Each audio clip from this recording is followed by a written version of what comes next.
আজকে তোমাদের কাছে একটা ভিডিও নিয়ে আসলাম। সেটা হচ্ছে আমাদের বেহালা বাজার মেট্রো স্টেশন। আমিও যাচ্ছি যে মেট্রোতে যাবো একটু জায়গায়। তো এই যে সিঁড়ি দিয়ে আমি উঠছি, এটা হচ্ছে এন্ট্রেন্স আর কি। তো সিঁড়ি দিয়ে উঠছি, এই যে সাইডে সাইডটা যাচ্ছি আর কি। তো এবার যেহেতু আমার খুব একটা প্রয়োজন পড়ে না মেট্রোতে, সেটা আমি কার্ড ইউজ করে নিই। 10 টাকা দিয়ে দুটো কার্ড দেবে কি এই যাচ্ছি আর কি। নেক্সট জায়গায় আমাকে দেখানো যাবে না, তো সেই কারণে আমাকে দেখাতে পারলাম না। তো যাই হোক, এইবার এই জায়গায় আসলাম, এসে এবার ওয়েট করছি। কারণ আমি যখন উঠে পড়ছি অলরেডি একটা ট্রেন বেরিয়ে যায়, এটা আমাদের পার্পেল লাইন। তো যাই হোক, তো এই দেখো এই যে কিন্তু কোনো ট্রেন নেই, দেখো এই আমার আসছে ট্রেন আসছে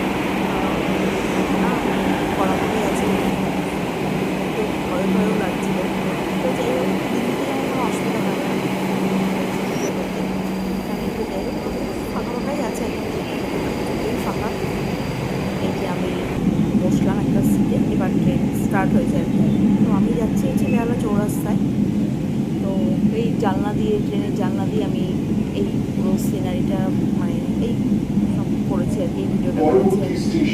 তো আজকে এটাই তোমাদের দেখালাম। মেট্রো তো অনেক করি, কোনো অসুবিধাই হয় না। তো অনেকদিন বাদে কলকাতা মেট্রোতে উঠলাম, প্রায় বিগত 6-7 মাস বাদে উঠলাম কলকাতা মেট্রোতে। লাস্ট একটা আমার ভিডিও আছে, দেখবে চৌরাস্তা মেট্রো, অনেক বড় ভিডিওটা, সবাই পারলে একটু দেখবো, প্রচুর মানুষ দেখেওছে ভিডিওটা। তো এখন যারা নতুন বন্ধু তাদের বলছে, তারা যদি সম্ভব হয় একবার দেখে নিও ভিডিওটা, আশা করি একটা ভালোই লাগবে তোমাদের। তো ওইটাই জানলা দিয়ে আমি ভিডিওটা করেছি। এই যে দেখো সমস্ত বাড়ি যেরকম থাকে আর কি, আমাদের তো এটা ঘেঞ্জি এলাকা, তো সেই কারণে বেশি বাড়ি ফ্ল্যাট এগুলো দেখা যাচ্ছে। তো এই যে যাচ্ছি, এই আমি চৌরাস্তায় নামবো আর কি। তো একটাই স্টপ বেহালা দিয়ে চৌরাস্তা। তো এই যে যাচ্ছি, দেখো। তো ভিডিওটা কেমন হচ্ছে লাগলো জানিও। এই অল্প সেই গেছি প্রায়, এই তো সবাই বুঝতেই পারছো এটা আমাদের চৌরাস্তা কাছাকাছি এসে গেছি। খারাপ লাগে না কলকাতা মেট্রোতে। এবার আমি নামবো, মোটামুটি দিচ্ছে। এবার আমি বলছি যে যাবো আর কি চৌরাস্তা